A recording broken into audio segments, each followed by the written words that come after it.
प्यारे दोस्तों, कई साल पहले मराकेश पर एक बादशाह हुकूमत करता था। उसका एक ही बेटा था। जब यह बच्चा पैदा हुआ, बादशाह की खुशी की इंतहा न रही। उसने फौरन अपने नजूमियों को बुलाया ताकि वह बताए कि शहजादे की किस्मत में क्या लिखा है। नजूमी ने अपनी किताब खोली और इल्म नजूम के हिसाब से शहजादे की किस्मत का हाल देखा। जब नजूमी हिसाब किताब कर रहा था तो बादशाह ने देखा नजूमी के चेहरे पर एक रंग आ रहा था और एक जा रहा था। वह बार बार किताब के सफ़े उलट पलट कर रहा था, जैसे उसे हिसाब किताब में कहीं गलती हो रही हो। जब काफी देर गुजर गई और वह कुछ ना बोला तो बादशाह के सब्र की इंतहा ना रही। इसने पूछा, जल्दी बताइए, हमारे बेटे की किस्मत में क्या लिखा है? बुरी खबर है बादशाह, सलामत। आप ना ही सुने तो अच्छा है, नजूमी ने अर्ज किया। मगर बादशाह ने इसरार किया और बोला, मैं अपने बेटे की किस्मत का हाल जानकर रहूंगा ताकि अगर वह किसी मुसीबत में गिरफ्तार होने वाला हो तो मैं उसे बचा सकूं। कम से कम यह तो बताइए कि उसे किस चीज से खतरा है? बादशाह, सलामत। अगर आप जानना ही चाहते हैं तो सुनिए। पहला खतरा तो यह है कि आपके बेटे को शेर खा जाएगा, और अगर वह किसी तरह शेर के पंजे से बच निकला तो उसके बाद वह होगा जो मैं बताना नहीं चाहता। मैं यह मनुष्य बात अपने मुंह से नहीं निकाल सकता। शेर के खा जाने से ज्यादा मनुष्य बात क्या हो सकती है? आप कहे तो सही। बादशाह ने जरा सख्त लहजे में हुक्म दिया। नजूमी खामोश हो गया। बादशाह ने पहले तो उसे डराया धमकाया, फिर उसकी मिन्नतें की। नजूमी पर बड़ी मुश्किल से थोड़ा सा असर हुआ और वह कुछ देर बाद गला साफ करते हुए बोला, बादशाह, सलामत। मुझे डर लगता है। बादशाह बोला, डर किस बात का आलीजा? अगर मैंने कुछ बता दिया जो सितारे कहते हैं तो मुझे डर है कि मेरी जान की खैर नहीं। नहीं, हरगिज नहीं। मैं कसम खाकर कहता हूँ, तुम जो भी कहोगे मैं सब्र से सुनूंगा। तुम्हारा बाल भी बिका ना होने दूंगा। बहुत अच्छा हजूर। नजूमी ने इत्मीनान का सांस लिया। मैं आपको सब कुछ सच सच बताता हूँ। सितारे कहते हैं कि अगर शहजादा शेर के निवाले से बच गया तो वह आपको जान से मार डालेगा। बादशाह ने चुप साध ली। कुछ देर तक नजूमी ऐसे देखता रहा जैसे उसे कुछ सुनाई ना दिया हो। फिर दोनों हाथ आसमान की तरफ उठाकर दुआ मांगी। दुआ के बाद नजूमी से बोला, जो कुछ भी हो मैं अपने और अपने बेटे की जान बचाने की कोशिश करूंगा। लेकिन ये नजूमी सितारे गलत भी तो कह सकते हैं। हाँ, सितारे गलत भी कह सकते हैं। नजूम ने बादशाह को खुश करने के लिए कह दिया, वरना उसे यकीन था कि सितारे गलत नहीं कहते। बादशाह ने उसी वक्त अपनी बदनसीबी के साथ लड़ने का फैसला कर लिया। इसने महल से कई मील दूर पहाड़ की चोटी पर एक अलग थलग जगह तलाश की जहां इंसान और हैवान किसी का गुजर ना हो। उस जगह उसने जमीन के अंदर एक तहखाना बनवाया जिसमें उसका बेटा रह सके। इस तय खाने का एक ही दरवाजा था। दरवाजे को दरख्तों और झाड़ियों से अच्छी तरह ढांपना मुकम्मल हो गया तो मासूम शहजादे को उसमें उतार दिया गया। उस वक्त शहजादे की उम्र 1 साल थी। उसकी आया उसके साथ थी। दोनों इस तहखाने में रहने लगे। दिन महीने और कई साल गुजर गए। बादशाह महीने में एक बार अपने दरबारियों के हमरा इज्जत खाने पर आता। दरवाजे से नीचे कमरे में सीढ़ी लगा दी जाती। शहजादा और उसकी आया दोनों इस सीढ़ी के जरिए बाहर आते। बादशाह बेटे को गोद में लेकर प्यार करता और देर तक उसके साथ खेलता रहता। फिर ठंडी आ भरकर आया को हुक्म देता कि वह बच्चे को लेकर नीचे चली जाए। उसके बाद वह घोड़े पर सवार होता और गमजदा दिल के साथ महल में वापस आ जाता। यही किस्सा चलता रहा और बादशाह का बेटा 7 बरस का हो गया। एक रोज इत्तफाक से शिकारियों की एक टोली शेर के पीछे उधर आ निकली। वह लोग शेरों को घेरना चाहते थे और शेर कहीं छुप जाना चाहता था। वह दौड़ता हुआ उस जगह पहुंचा जहां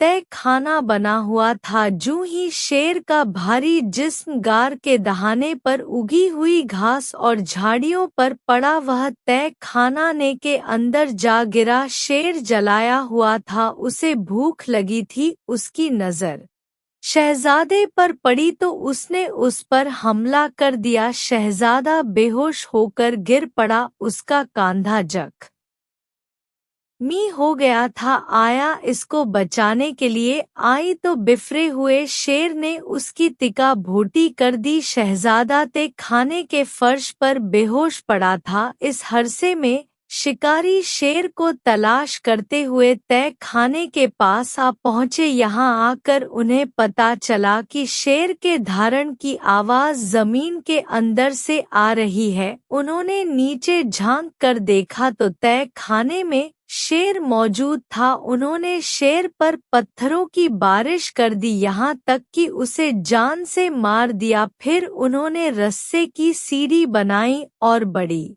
होशियारी से तय खाने में उतर गए। तहखाने की बनावट और सजावट देखकर शिकारी बहुत हैरान हुए। तहखाने में कई कमरे थे और हर कमरे में कीमती कालीन पीछे हुए थे। छतों पर फानूस लटक रहे थे। कमरों को इतने कीमती सामान से सजा गया था कि पहली ही नजर में पता चल जाता था कि यह किसी शहजादे का घर होगा। शिकारी हर जगह की तलाशी ले रहे थे और जो कुछ उठा सकते थे उसको ले जाने के लिए बांध रहे थे। अचानक उनको एहसास हुआ कि औरत तो मर चुकी है मगर बच्चे में अभी सांस बाकी है और वह बेहोश पड़ा है। वह सामान के साथ साथ बच्चे को भी साथ ले गए। इस तरह 7 वर्ष का शहजादा शिकारियों के यहाँ पहाड़ों में रहने लगा। उसने यहाँ घुड़सवारी सीखी और जानवरों का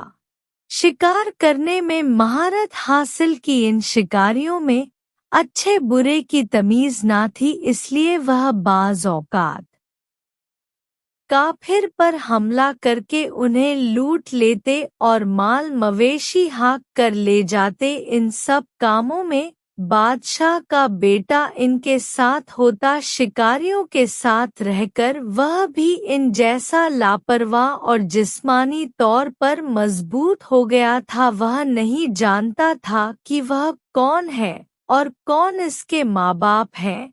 वह तो शिकारियों में शिकारी था और लुटेरों में लुटेरा। एक रोज शाम के वक्त शहजादा और उसके दूसरे साथियों ने एक काफिले पर हमला किया। उस वक्त शहजादे की उम्र 21 वर्ष की हो चुकी थी। इत्तफाक से यह काफिला भी तैयार से खूब लहज था। काफिले वालों ने डाकुओं को डटकर मुकाबला किया। खूनरेज जंग हुई। शहजादा जख्म खाकर बेहोश हो गया। अगली सुबह जब उसे होश आया तो वह तन्हा था। काफिले का कहीं नामो निशान ना था और उसके साथी भी कहीं नजर नहीं आ रहे थे। वह सब के सब मारे गए थे, यह अंदाजा लगाना मुश्किल था। शहजादा हिम्मत करके उठा, उसके जख्मों से खून रस रहा था और पूरा जिस्म फोड़े की मानी दुख रहा था। शहजादे ने इधर-उधर नजर दौड़ाई तो दूर दूर तक उसे कोई नजर न आया।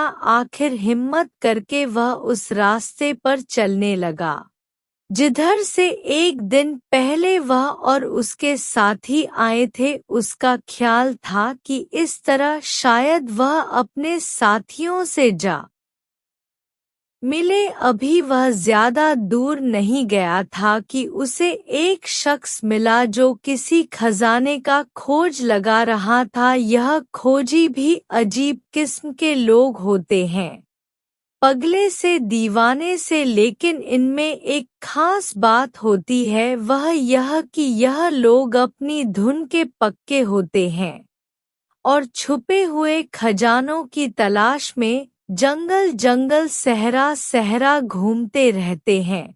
बाज औकात उनको दूसरे लोग मुलाजिम रख लेते हैं। इन लोगों की मुहिम में बड़ी खतरनाक होती है। तबे पांव खजाने को निकालने के लिए उन्हें जमीन को दूर तक खोदना पड़ता है और जमीन खोदते खोदते यह पाताल तक पहुंच जाते हैं। इनमें से बाज को दोबारा इस दुनिया में आना नसीब नहीं होता और बाज अपनी अकल खो बैठते हैं। खजानों के खोजी ने शहजादे को रोक कर पूछा, कहाँ जा रहे हो? कहीं नहीं, शहजादे ने जवाब दिया। कहाँ से आए हो? जमीन के अंदर से। और फिर इनकी कदालत से टकराई एक बहुत बड़ी सी की मानंद था। दोनों ने खूब जोर लगाकर पत्थर को एक तरफ हटाया तो नीचे एक कुआं नजर आया। फौजी ने एक मजबूत सा रस्सा शहजादे की कमर में कसकर बांध दिया और मोमबत्ती जलाकर उसके हाथ में थमा दी और बोला, इस कुएं में उतर जाओ, मैं रस्से को होले होले ढील देता जाऊंगा। जब कुएं की तह में पहुंच जाओ तो आवाज देना, मैं टोकरी लटका दूंगा। मेरा ख्याल है कुएं में इतना सोना है कि हमने 101 टोकरियां भी खींच ली तो सारी उम्र किसी शय की जरूरत नहीं रहेगी। कोजी के कहने के मुताबिक शहजादा कुएं में उतर गया। खौफ के मारे उसका दम निकल रहा था। मोमबत्ती को जलाए रखना जरूरी था, वरना अंधेरे कुएं में कुछ नजर न आता। पैंदे पर पांव लगते ही शहजादे ने खुदा का शुक्र अदा किया। कुएं में पानी नहीं था, पानी की जगह सोना भरा हुआ था। शहजादे ने जोर से कहा, सोना है। उसी वक्त ऊपर से रस्से में बंधी हुई टोकरी नीचे आई। शहजादे ने टोकरी को सोने से भर दिया। खोजी ने टोकरी ऊपर खींच ली, दूसरी टोकरी ऊपर गई, फिर तीसरी, चौथी, पांचवी टोकरी ऊपर जाकर वापस नहीं आई। शहजादा कुछ देर इंतजार करता रहा। हर तरफ खामोशी छाई हुई थी। अचानक गड़गड़ाहट सी हुई। अब शहजादा मुकम्मल अंधेरे में था। कुएं का मुंह बंद कर दिया गया था। उसकी मोमबत्ती बुझ चुकी थी। असल में खोजी की नियत खराब थी। वो नहीं चाहता था कि शहजादा उसके साथ दौलत में हिस्सेदार बने। जूं ही सोना उसके हाथ लगा, उसने उसे गधे पर लादा, कुएं पर पत्थर रखा और खुशी खुशी अपने घर की राह ली। फौजी के धोखा देने से पहले तो शहजादे को बेहद दुख हुआ, मगर फिर इसने यह कहकर दिल को तसल्ली दी कि मौत और जिंदगी खुदा के हाथ में है। अगर अल्लाह को मेरी जिंदगी मंजूर हुई तो वह कोई ना कोई रास्ता निकाल देगा। यह सोचकर शहजादे को कुछ हौसला बढ़ा और वह आने वाले वक्त से बेफिक्र हो गया। अंधेरे में आंखें पाड़ पाड़ कर देखते हुए अचानक उसकी नजर उधर पड़ी जहां उसके ख्याल में खाना काबा था। शहजादे ने मक्के की तरफ मुंह करके जोहर की नमाज अदा की। वह सजदे में गिरा हुआ दुआ कर रहा था कि उसे पानी गिरने की मध्यम सी आवाज सुनाई दी। ऐसा मालूम होता था जैसे कहीं दूर झरना गिर रहा हो, वो टटोल होता उसी सिमम चल दिया। कुएं में एक जानिब चट्टानों के दरमियान से रास्ता बाहर को जाता था, मगर यह रास्ता इतना तंग था कि आदमी रिंग कर ही गुजर सकता था। वह जूजू आगे बढ़ा, पानी गिरने की आवाज साफ सुनाई देने लगी। आखिर वह उस जगह पर पहुंच गया जहां से चश्मा फूटता था। यहाँ सख्त सर्दी थी, ऐसा लगता था कि सारी सर्दी यहाँ से निकलकर पहाड़ों पर फैलती है। शहजादे ने अपने आप को समझाया, अगर खुदा की यही मर्जी है तो बिस्मिल्लाह, मैं इसी रास्ते पर चलूंगा। जिंदगी और मौत तो खुदा के थमे है। शहजादे ने यह कहा और बेझिझक पानी में कूद गया। पानी की तेज लहरें उसे कहीं से कहीं ले गई। अंधेरी और लंबी सुरंगों में से होता हुआ वह एक ऐसे सफर पर जा रहा था जिसके मुतालिक उसे कुछ मालूम न था। फिर उसे अपने सामने रोशनी नजर आई और यूं लगा जैसे अब वह चिटा दोनों से निकलकर एक खूबसूरत हरी भरी वादी में बह रहा हो। उस वादी में पहुंचकर शहजादे पर धूप की गर्म किरणें पड़ी तो उसे कुछ होश आया। हिम्मत मत करके वह दरिया के किनारे तैरने लगा, फिर पत्थरों का सहारा लेकर दरिया से बाहर आ गया। काफी देर तक किनारे पर लेटा, धूप ताप की गर्मी से उसके जिस्म में ताकत आ गई, कपड़े भी सूख गए। अब भूख ने सताया तो वह आहिस्ता आहिस्ता दरिया के बहाव के साथ चलने लगा। उसे यकीन था कि दरिया किसी न किसी गांव या शहर के पास से गुजरता होगा, क्योंकि आम तौर पर बस्तियां दरियाओं के किनारे ही आबाद की जाती थी। उसे ज्यादा चलना नहीं पड़ा। थोड़े फासले पर उसे चंद खेमे नजर आए। खेमे में रहने वाले लोग शहजादे को कुछ अजीब से लगे। वह शहजादे को देखकर बिल्कुल भी खुश न हुए, लेकिन जब शहजादे ने उन्हें बताया कि वह किस तरह मौत के मुंह से बचकर आया है और दुनिया में उसका कोई नहीं, तो उनको उस पर रहम आ गया। उन लोगों ने उसे खाने पीने को दिया और अपने पास रहने की इजाजत भी दे दी। जूं वक्त गुजरता गया वह लोग शहजादे के दोस्त बनते गए। बहुत दिनों बाद शहजादे को पता चला कि उन लोगों ने शुरू में उसे क्यों नापसंद किया था। दरअसल यह लोग डाकू थे और काफिले को लूटकर अपना और अपने बीवी बच्चों का पेट पालते थे। वह शहर से बाहर घात लगाकर बैठ जाते। जूं ही कोई काफिला शहर में दाखिल होता या बाहर निकलता, यह लोग उसे लूट लेते थे। यह शहर शहजादे के बाप बादशाह की सल्तनत में ही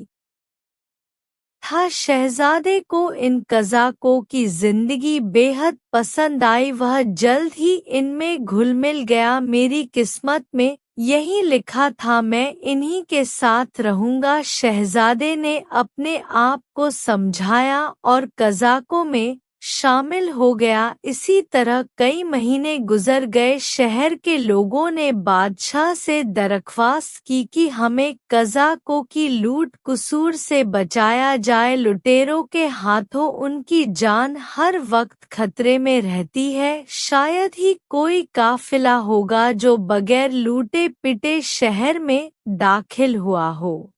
सुदागर ने कारोबार करना छोड़ दिया है और बाजार खाली पड़े हैं। खाने की चीजों की कीमतें चढ़ गई हैं। गरीबों की हालत बहुत खराब है। बादशाह इब्राहिम को जब यह खबर मिली तो उसने डाकुओं से निपटने का फैसला कर लिया और एक फौजी दस्ता लेकर शहर से रवाना हो गया। तकरीबन 20 मील का सफर तय करने के बाद बादशाह की फौज डाकुओं के सर पर जा पहुंची। इसने इन पर अचानक हमला कर दिया। दोनों तरफ के आदमी बहादुरी से लड़े, लेकिन डाकू तादाद में कम थे, इसलिए शाही फौज का पल्ला भारी था। शाम होने तक डाकुओं के बहुत से साथी या तो मारे गए या कैदी बना लिए गए। शहजादे को इस जंग में बड़ा लुत्फ आ रहा था और वह बड़ी बेजिगरी से लड़ रहा था। जब इसने देखा कि उसके काफी साथी हलाक हो चुके हैं, तो चंद साथियों को लेकर वह पीछे हट गया और शाही फौज पर तीर बरसाने लगा। एक तीर बादशाह के सीने में जा लगा। शाही फौज जीत चुकी थी, इसलिए बादशाह ने जख्म की परवाह न की और शहर वापस आ गया। वह बड़ी मुश्किल से घोड़े पर से उतरा। डॉक्टरों को बुलाया गया, मगर सीने का जख्म इतना गहरा था कि बादशाह के बचने की कोई उम्मीद न थी। उसी हालत में कई दिन गुजर गए। आखिरकार डॉक्टरों ने बताया कि बादशाह का आखिरी वक्त आ गया है, वह उसे नहीं बचा सकते। उस मौके पर बादशाह ने अपने नजूमी को बुलाया और कहा, कई बरस गुजरे, तुमने बताया था कि अगर मेरा बेटा शेर का लुकमा ना बना तो वह मुझे मार डालेगा। जी हाँ, आलीजा नजूमी ने जवाब दिया, और तुमको यह भी याद होगा जब हमने इस तहखाने की तलाशी ली थी जिसमें शहजादे को रखा गया था, तो वहाँ शहजादे की आया और शेर की लाश के सिवा कुछ ना मिला था। जी हाँ जनाब, नजूमी ने सोचते हुए जवाब दिया। तो फिर ए नजूमी, मेरे बेटे को किसी मौज ने शेर के पंजे से बचा लिया है, और यह नौजवान वही होना चाहिए, क्योंकि मेरी मौत उसी के हाथों लिखी है। मगर मैं इस वक्त एक डाकू के तीर से मर रहा हूँ, क्या यह मुमकिन है? हुजूर, अगर आपका बेटा जिंदा है तो वह डाकुओं के इस गिरोह में शामिल है। बादशाह ने जब यह सुना तो हुक्म दिया कि कैदियों को उसके सामने लाया जाए। जब वह आ गए तो बादशाह ने उनसे पूछा, तुम में से किसके तीर से मैं जख्मी हुआ हूँ? एक डाकू आगे बढ़ा और एक नौजवान की तरफ इशारा करते हुए बोला, बादशाह, आप इस नौजवान के तीर से जख्मी हुए हैं। यह नौजवान चंद महीने पहले हमारे गृह में शामिल हुआ था। हम में से कोई भी इसके बारे में नहीं जानता कि यह कौन है और कहाँ से आया है। बादशाह ने नौजवान से पूछा, तुम्हारा नाम क्या है और तुम कहाँ के रहने वाले हो? मुझे इब्ने इब्राहिम यानी इब्राहिम का बेटा कहते हैं। यही मेरा नाम है, इसके सिवा मैं और कुछ नहीं जानता। मुझे नहीं मालूम मेरा बाप कौन था, बस इतना याद है कि जब मैं बच्चा था तो एक तहखाने में रहता था, मेरे साथ मेरी आया थी। फिर एक दिन वहाँ शेर आया और उसने हम दोनों पर हमला कर दिया। मेरी आया मर गई और मैं जख्मी हो गया। शहजादे ने बादशाह को बताया कि किस तरह शिकारियों ने उसकी परवरिश की, वह जख्मी हुआ तो किस तरह खजनों की खोजी ने उसकी देखभाल की, उसे कुएं में उतारा और सारा सोना लेकर रफू चक्कर हो गया। फिर कुएं में किस तरह उसे चश्मे का पता चला और वह कुएं से निकलने में कामयाब हो गया। फिर वह कज़ाकों के गिरोह में शामिल होकर काफिर को लूटने लगा। सारी कहानी सुनकर शहजादे ने बादशाह से दरख्वास्त की, बादशाह सलामत, मेरे साथियों को आज़ाद कर दीजिए, आप मेरे तीर से जख्मी हुए हैं। इनका कोई कसूर नहीं, यही मेरा बेटा है। बादशाह इब्राहिम ने कहा, फिर बाकी कैदियों के बारे में हुक्म दिया, अगर यह कसम खाएं कि आइंदा लूटमार नहीं करेंगे तो इन्हें आज़ाद कर दिया जाएगा। उसके बाद बादशाह ने अपने वजीर को बुलाया और कहा, खुदा जो किस्मत में लिख देता है वह पूरा होकर ही रहता है। अब मेरे तख्तो ताज का मालिक मेरा बेटा है। यह कहकर इसने पास खड़े हैरान परेशान शहजादे को गले लगाया और ताज उसके सर पर रख दिया और फिर ऐसे लेट गया जैसे बहुत थक गया हो। बादशाह के चेहरे पर अजीब मुस्कुराहट थी। इससे पहले के बेटा बाप से कुछ कहे बादशाह हमेशा हमेशा की नींद सो गया। प्यारे दोस्तों, कहानी अच्छी लगे तो लाइक करें, चैनल को सब्सक्राइब